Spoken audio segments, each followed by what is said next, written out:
আমার সোনা অনেকদিন থেকে বলছে বাবা ঘুরতে নিয়ে চলো ঘুরতে নিয়ে চলো, কিন্তু দিয়ার পাপার ডিউটি থেকে ছুটিই পাচ্ছিল না। তো হঠাৎ করে একদিন ছুটি নিয়ে নিয়েছে। তো দেখো আমরা ঘুরতে বেরিয়ে পড়েছি। দেখো এই গাছগুলো টায়ার টিউবের গাছ, মানে এই আঠা দিয়ে টায়ার টিউ তৈরি হয়। কত সুন্দর সবুজ সবুজ, তাই না? চারিদিকটা খুব সুন্দর। দেখো আমরা চলে এসেছি পার্কে। তো এই পার্কটাই অনেকবার এসেছি, এর আগে 2-3 বার এসেছিলাম। তো এখন অনেকটাই উন্নতি করেছে এই পার্কটাতে, অনেক কিছুই করেছে। আগে কিন্তু রাস্তাগুলো ছিল না, দেখতেই পাচ্ছ এখন রাস্তা হয়ে গেছে। আর তারপর টিকিট করার পর আমরা ঢুকে পড়েছি। তো দেখো ফাইনালি কত সুন্দর জায়গা। সত্যি পার্কটা অনেকটা সুন্দর, আর আসলে আমারও সত্যি মন ভালো হয়ে যায়, আমার সোনাও বেশ খুশি হয়ে যায়। আর পার্কটা এত সুন্দর, চলো তোমাদেরকে পুরোটা ঘুরে দেখাই। তো দেখো পুরোটা ঘুরে দেখালে তো সারাদিনই পার হয়ে যাবে। পার্কের আবার নাজারাটা তো দেখো কত সুন্দর, তাই না? দেখো এখানে একটা দোকানও আছে, এই দোকানে আমরা কিছু কিনে নিয়েছিলাম, বসে বসে খাবো সেই জন্য। আর পার্কটা তো অনেকক্ষণই ছিলাম আমরা, বেশ ভালো লাগছিল। এটা দেখো নিচের দিকটা, নিচের দিক আর উপর দিক দুটো জায়গা আছে, মানে নিচতলা উপরতলা। এই তো দেখো আমরা উপরে চলে এসেছি।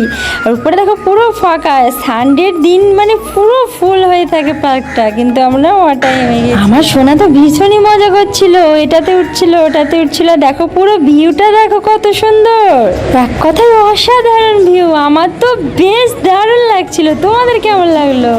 তো দেখো পুরো বাগান, এটা অনেক কিছুই গাছ আছে দেখতেই পাচ্ছ। দারুণ দারুণ দারুণ জায়গা একটা, মানে এখানে আসলে মন শান্তি হয়ে যাবে আর কি।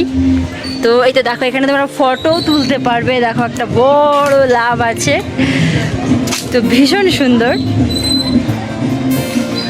আরো অনেকটা জায়গা আছে, আমরা তো ভীষণ খুশি। আর এখনো দেখতে পাচ্ছ হালকা হালকা রোদ আছে। আর দিয়ার পাপা দেখো দিয়াকে দোলনা দিচ্ছিল, আর দিয়া তো ভীষণ হাসছিল।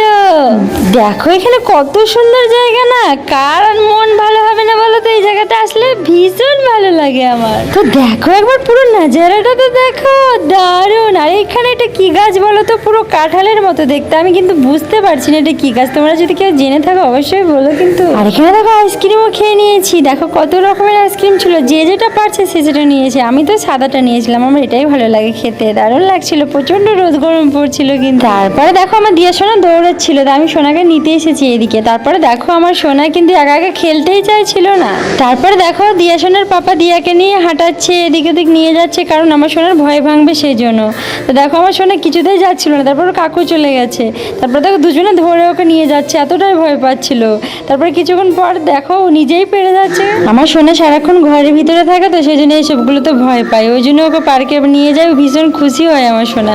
আরে দাদুটা তো দেখো একবার কেমন আসছিল, কিন্তু ও কিছুতেই পারলো না। আমার তো ভীষণ হাসি পেয়েছিল, ওখানে আমিও উঠেছিলাম, আমি কিন্তু অনেকবার ফেল হয়ে গেছি, আমি পারিনি। দেখো আমার সোনাকে এখানেও নিয়ে, দেখো আমার সোনাকে কোথায় উঠিয়েছে ওর পাপা। আর দেখো সন্ধে সন্ধে হয়ে এসছে কিন্তু, দেখতেই পাচ্ছ পুরো সন্ধেবেলায় এখানকার লুকটাই পুরো চেঞ্জ হয়ে যায়। এত ভালো লাগে এখানে থাকতে, মনে হয় না যে বাড়ি আসি। আর আমার সোনা তো এখান থেকে আসতেই চাইছিল না, তো অনেকক্ষণই ছিলাম আমরা, প্রায় 8:30-9টা অবধি ছিলাম এখানে। দিয়াসনের পাপাকে বললাম একটা আম কিনে নিয়ে এসো, ওখানে কাঁচা আম পাওয়া যায়, চাটনি দিয়ে দারুণ লাগে কিন্তু খেতে। দেখো দিয়ার পাপা অনেক জিনিস নিয়ে চলে এসেছে। আর এখানে ভুট্টা দেখো সিদ্ধ করে দেয় এখানে, আর আমাদের কলকাতায় তো পুড়িয়ে ভুট্টা দেয়, তাই না? আর এখানে কিন্তু সিদ্ধ করে দেয়। প্রচন্ড ঝাল মশলা ছিল, একটা খুব ঝাল লাগছিল জানো।